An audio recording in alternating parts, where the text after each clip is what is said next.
Halo, Assalamualaikum warahmatullahi wabarakatuh. Perkenalkan, saya Syafa Nazila. Di sini saya akan menjelaskan materi tentang kewirausahaan dengan judul Aktivitas Kewirausahaan. Simak selanjutnya. Untuk materi pertama adalah pengertian kewirausahaan. Kira-kira apa sih pengertian kewirausahaan itu? Jadi, entrepreneurship atau kewirausahaan adalah satu yang paling penting loh di antara bangsa ataupun negara. Karena kemajuan dan kemunduran suatu perekonomian bangsa sangat ditentukan oleh keberadaan dan peranan kelompok wirausahawan. Dan kebanyakan perusahaan yang sedang tumbuh dan bersifat inovatif menunjukkan suatu jiwa spirit dalam entrepreneur. Jadi saat ini korporasi-korporasi berupaya untuk mendorong manajer mereka untuk memiliki jiwa-jiwa entrepreneur. Dan ternyata pengusaha adalah faktor yang paling menentukan dalam pertumbuhan ekonomi suatu negara yang mampu melakukan inovasi dan kreativitas. Dan agar suatu negara menjadi makmur diperlukan sedikitnya 2% dari penduduknya yang menjadi pengusaha. Lalu ternyata kewirausahaan ini memiliki dua perbedaan loh teman-teman. Yang pertama, bisnis entrepreneurial, yang dimana wirausaha ini didorong oleh motif untuk mendapat keuntungan. Bisnis entrepreneurial, inovator konstan, dan selalu berusaha untuk menangkap pasar yang lebih besar.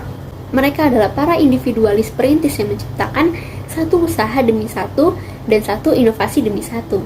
Dan yang kedua adalah social entrepreneurship.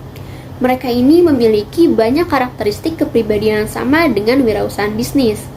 Tetapi mereka didorong oleh misi dan berusaha menentukan cara inovatif untuk memecahkan masalah yang tidak dapat ditangani oleh pasar. Baik wirausahaan bisnis maupun sosial tentunya mencari inovasi dan pertumbuhan. Mereka berkembang di perusahaan kecil atau organisasi besar, dan mereka memiliki pola pikir yang khusus. Materi selanjutnya adalah mindset kewirausahaan. Kewirausahaan lebih dari sekedar penciptaan bisnis atau perusahaan sosial. Karakteristik mencari peluang, mengambil resiko di luar keamanan, dan memiliki keuletan untuk mendorong ide menjadi perspektif khusus yang ada pada kewirausahaan. Hal ini seperti yang dikatakan Peter Drucker bahwa pola pikir dapat mengembangkan wirausahawan. Dalam perusahaan, laba atau nirlaba dalam kegiatan bisnis ataupun non-bisnis untuk tujuan melahirkan ide-ide kreatif. Dengan demikian, kewirausahaan merupakan konsep terpadu yang meresapi perusahaan individu dengan cara yang inovatif. Pola pikir inilah yang telah merevolusi cara bisnis dan usaha sosial yang dilakukan di setiap tingkat dan di setiap negara. Materi selanjutnya adalah pendekatan kewirausahaan. Kita memiliki dua pendekatan makro dan pendekatan mikro. Pendekatan makro terbagi menjadi 4. Yang pertama, aliran pemikiran lingkungan. Yang kedua, aliran pemikiran finansial. Dan yang ketiga, aliran pemikiran perpindahan. Dan yang keempat, aliran pemikiran ekologi. Dan pendekatan mikro memiliki 3 unsur.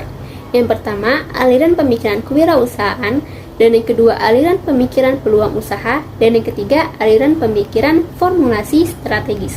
Selanjutnya adalah di kursus kewirausahaan secara makro dan mikro. Yang pertama, faktor makro. Secara makro, wirausaha berperan sebagai penggerak, pengendali, dan pemacu perekonomian suatu bangsa. Sedangkan fungsi mikro adalah peran wirausaha sebagai penanggung risiko dan ketidakpastian, mengombinasikan sumber-sumber ke dalam cara yang baru dan berbeda untuk menciptakan nilai tambah dan usaha-usaha baru. Materi selanjutnya, dark side atau sisi gelap kewirausahaan loh. Catch the Fears telah mengakui adanya faktor negatif tertentu yang mungkin menyelimuti para wirausahawan dan mendominasi perilaku mereka. Di antara pengusaha ada yang gagal dan terekspos serta ada yang menghancurkan sesuatu yang penting bagi orang lain. Bagi sebagian orang ini adalah kesalahan penilaian atau bisa disebut sebagai pengusaha yang gagal. Lalu tekanan hidup apa yang dijalankan oleh kewirausahaan?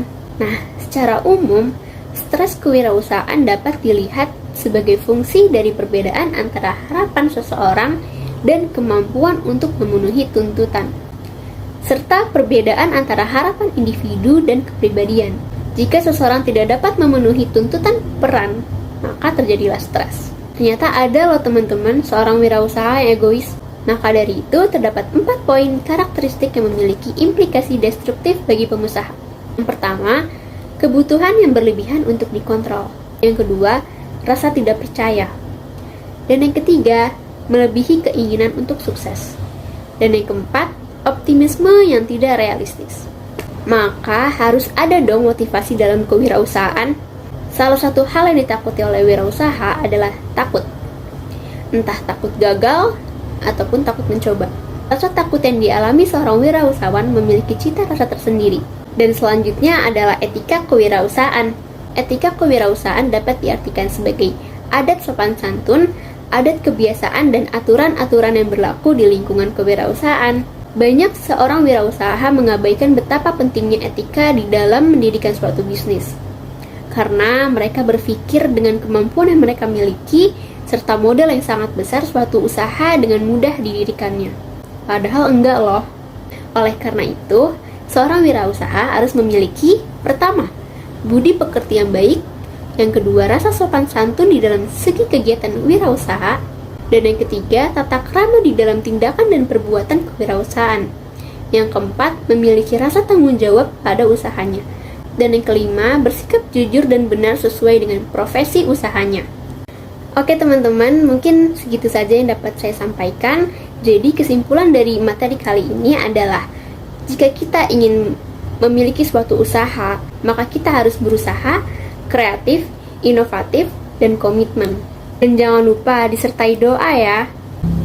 Dan yuk kita sama-sama berbisnis, jangan hanya menjadi konsumen ya.